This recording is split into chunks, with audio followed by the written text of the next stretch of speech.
वंदित्व सव सिद्धे धोमचल मणो वम गदिम पत्ते वोच्छामि समय पावड़ मिड़मो केवली।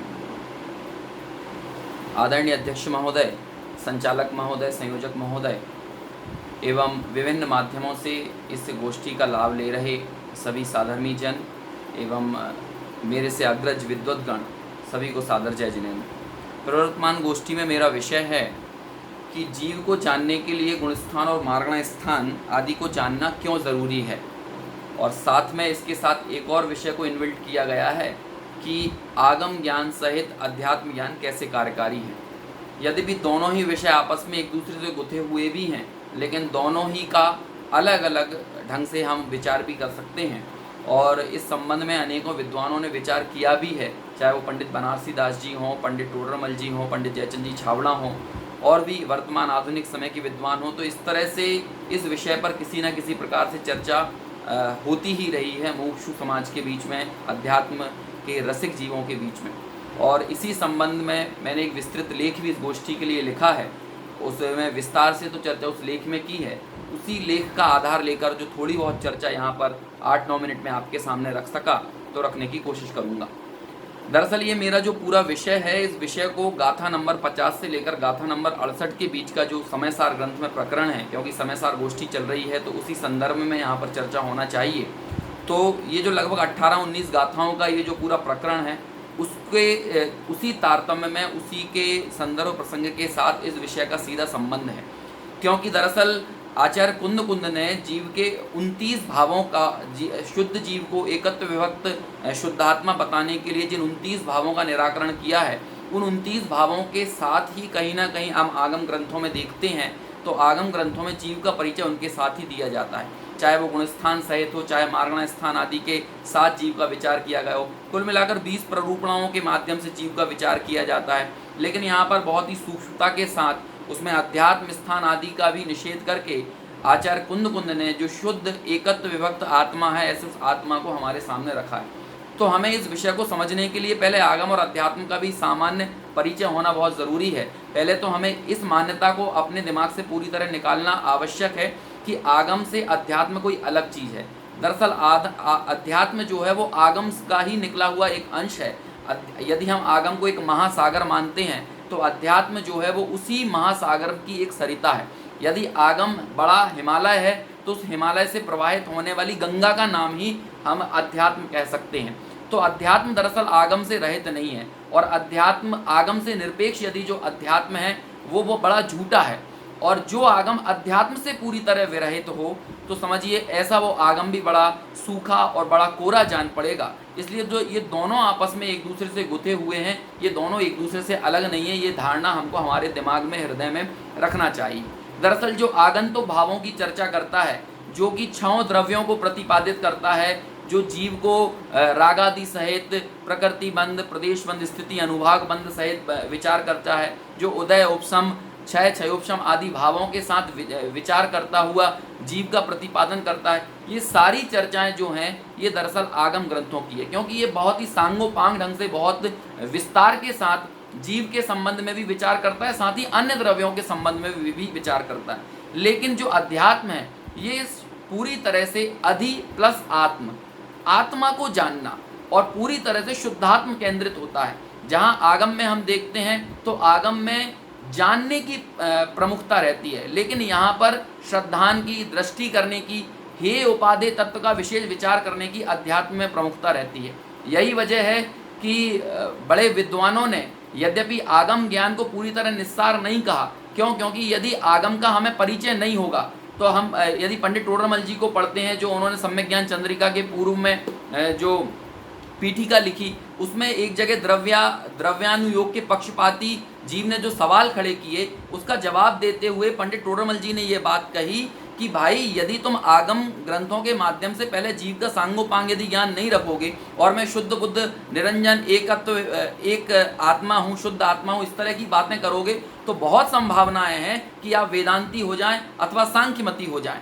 तो जैन दर्शन की जो दृष्टि है, जो इसका स्यादवाद है, जो अनेकांतवाद है, उसको समझने के लिए पहले जीव का सांगोपांग ग्रहण करना वो बहुत ज़रूरी होता है।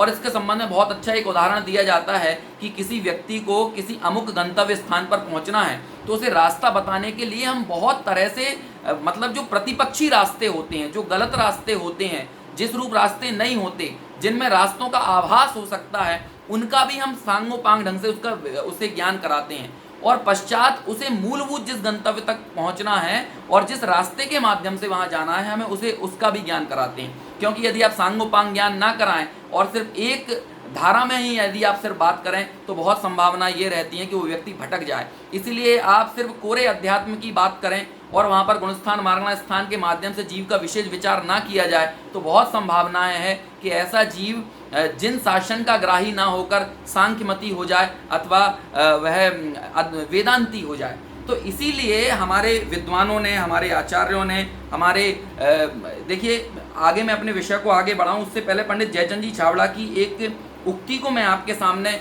यहाँ रखना चाहता हूँ क्योंकि समय बहुत तेज़ी से निकल रहा है और मैं मूल बातों को आपके सामने थोड़ा यहाँ पर प्रस्तुत कर देना चाहता हूँ। ये प्रकरण पंडित जयचंद जी छाबड़ा ने गाथा नंबर 56 से लेकर गाथा नंबर 60 का जो पूरा विषय है उसको समेटते हुए पंडित जयचंद जी छाबड़ा ने बहुत ही उत्तम यहाँ पर बात कही। उसको थोड़ा सा हम यहाँ पर विचार करें तो हमें समझ में आएगा। देखिए वे लिखते हैं कि पहले व्यवहार नय को असत्यार्थ कहा था, सो वहाँ ऐसा न समझना कि यह सर्वथा असत्यार्थ है, किंतु कथनचित असत्यार्थ जानना। क्योंकि जब एक द्रव्य को भिन्न पर्यायों से अभेद रूप उसके असाधारण गुणमात्र को प्रदान करके कहा जाता है, तब परस्पर द्रव्यों का निमित्त नैमित्तिक भाव तथा निमित्त से होने वाली पर्याय वे सब गौण हो जाते हैं। वे एक अभेद द्रव्य की दृष्टि में प्रतिभाषित नहीं होते, इसलिए वे सब उस द्रव्य में नहीं है। इस प्रकार कथनचित निषेध किया जाता है।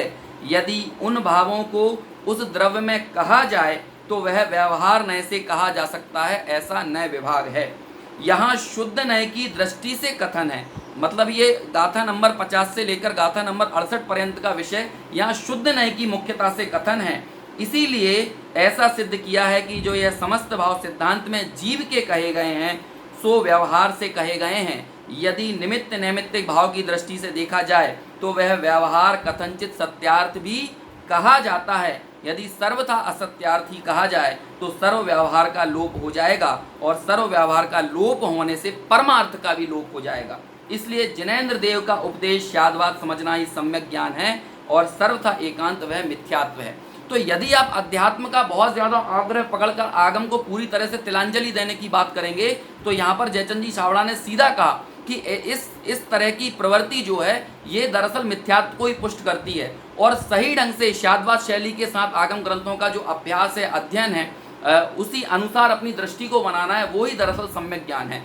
और पंडित बनारसी दास जी ने इस संबंध में जो बात कही उस बात को भी हमें बहुत हमारे दिमाग में रखना चाहिए, क्योंकि हमें लगता है कि सिर्फ अध्यात्म पर ही फोकस किया जाए, आगम ज्ञान पर फोकस ना किया जाए। तो उस संबंध में पंडित बनारसी दास जी की एक उक्ति को मैं और यहाँ पर उल्लेख करूँगा। एक आध मिनट का समय मेरे पास है, इसका मैं जिक्र करके अपने विषय को समेटूंगा।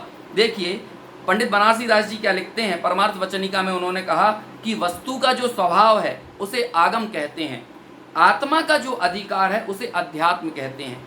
मिथ्या दृष्टि जीव ना आगमी ना अध्यात्मी, जो सम्यक दृष्टि जीव है वो आगमी भी है और अध्यात्मी भी है। यदि आपको ये लगता है कि आगम को पूरी तरह से अप्रयोजनीय बताकर उसका निषेध करके आप अध्यात्मवादी होने की बात करने लगे और आपको ये लगने लगे कि आप सम्यक दृष्टि है, तो बनारसी दास जी यहाँ दो टूक शब्दों में ये बात कहते हैं कि भाई मिथ्या दृष्टि जीव ना आगमी है और ना ही अध्यात्मी है। क्यों ऐसा नहीं है, इसका भी तर्क देते हैं। इसलिए कि कथन मात्र तो ग्रंथ पाठ के बल से आगम अध्यात्म का स्वरूप उपदेश मात्र कहता है, आगम अध्यात्म का स्वरूप सम्यक प्रकार से नहीं जानता।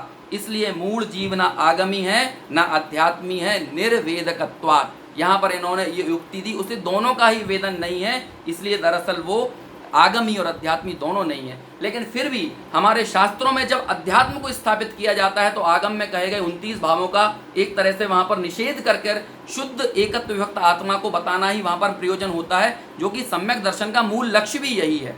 इसी संकल्प के साथ, माफ कीजिए, समय सार का लक्ष्य भी यही है और समय सार इसी संकल्प के साथ लिखा भी गया है। इसीलिए अध्यात्म ग्रंथ जो कि हे उपादेय तत्व का हमें यथार्थ ढंग से विचार करके हमें हमारे मूलभूत प्रयोजनीय तत्व तक ले जाए, इसलिए अध्यात्म ग्रंथों का अध्ययन अभ्यास वो श्रेयस्कर कहा है। देखिए पंडित टोडरमल जी मोक्ष मार्ग प्रकाशक में लिखते हैं कि मोक्ष मार्ग का मूल उपदेश अध्यात्म ग्रंथों में है, अतः अध्यात्म शास्त्रों का अभ्यास अवश्य करना चाहिए। हम ये नहीं कह सकते कि हम कोरा कोरा सिर्फ आगम को पढ़ लें, आगम के अध्ययन करके अपना क्षयोपशम ज्ञान बढ़ा लें, तो वो भी एक तरह से सही नहीं है। और यदि हम इस तरह की दृष्टि रखते हैं कि हम सिर्फ अध्यात्म ग्रंथों के अध्ययन का ही आग्रह पालने लग जाएं और उसमें आगम को पूरी तरह से गौण कर दें, उसका निषेध करें, तो इससे भी हमारी दृष्टि जो है वो सही मार्ग पर, सही ट्रैक पर नहीं जा सकती। इसलिए इन दोनों का जो आपस में समन्वय है, उस समन्वय को भली भांति समझते हुए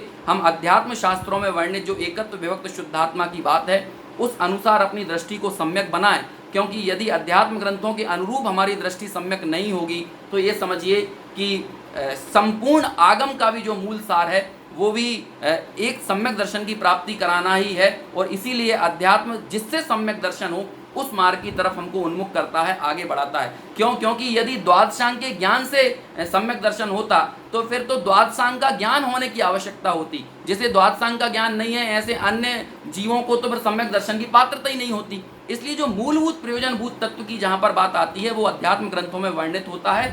इसीलिए अध्यात्म ग्रंथों के अध्ययन का जो उपदेश है वो हमारी जिनवाणी में दिया जाता है। लेकिन यदि कोई गुणस्थान मार्गण स्थान आदि के माध्यम से जीव को विशेष रूप से न समझे तो ऐसा वो व्यक्ति भी उसमें से अध्यात्म को किस तरह से ग्रहण करना है ये बात कभी भी नहीं समझ पाएगा। एक बहुत सुंदर बात जो नए रहस्य पुस्तक में भाई साहब अभय कुमार जी, पंडित अभय कुमार जी साहब ने लिखी है, उसका मैं यहाँ पर जिक्र करता हूँ और अपने विषय को यहाँ पर पूर्ण करूँगा।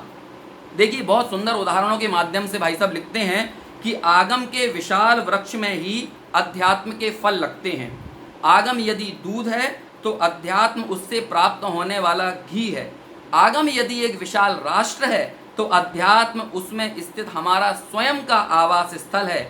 आगम और अध्यात्म परस्पर विरोधी नहीं अपितु एक दूसरे के पूरक हैं। इसलिए आगम के अध्ययन के साथ यदि आप पदार्थों का निश्चय करते हैं तो निश्चित तौर पर पदार्थों का निश्चय होने के बाद जो हमारी दृष्टि अध्यात्म केंद्रित हुए बिना नहीं रहती। लेकिन आगम को उस प्रकार से समझना भी बहुत ज़रूरी है। और इसीलिए जब अध्यात्म के महान शास्त्र, महान आध्यात्मिक परमागम समय सार में आचार्य कुंद को एकत्व विभक्त भगवान आत्मा बताने की बात आई तो उन्होंने इन आगम ग्रंथों में कहे गए 29 भावों से को जीव द्रव्य से भिन्न बताया। और ऐसा अरस, अरूप, अखंड और रंग से, राग से और भेद से इन तीनों ही भावों को परभावों में रखकर इन सभी को पुद्गल जनित पर्याय कहकर जो शुद्ध बुद्ध एकत्व जो जीव है, जो आत्मा है, उसका प्रतिपादन हमारे सामने किया। तो ऐसे हम हमारी दृष्टि को भी सम्यक बनाकर आगम और अध्यात्म ग्रंथों के मूल सार, मूल निचोड़ को समझकर जो अध्यात्म ग्रंथों में जिस तरफ हमारी दृष्टि को उन्मुख कराया गया है हम भी हमारी दृष्टि को इसी अनुसार बनाएं और उस एकत्व विभक्त भगवान आत्मा का अनुभव करें। इसी मंगल भावना के साथ अपनी वाणी को यहीं विराम देता हूँ। सभी से सादर जय जय।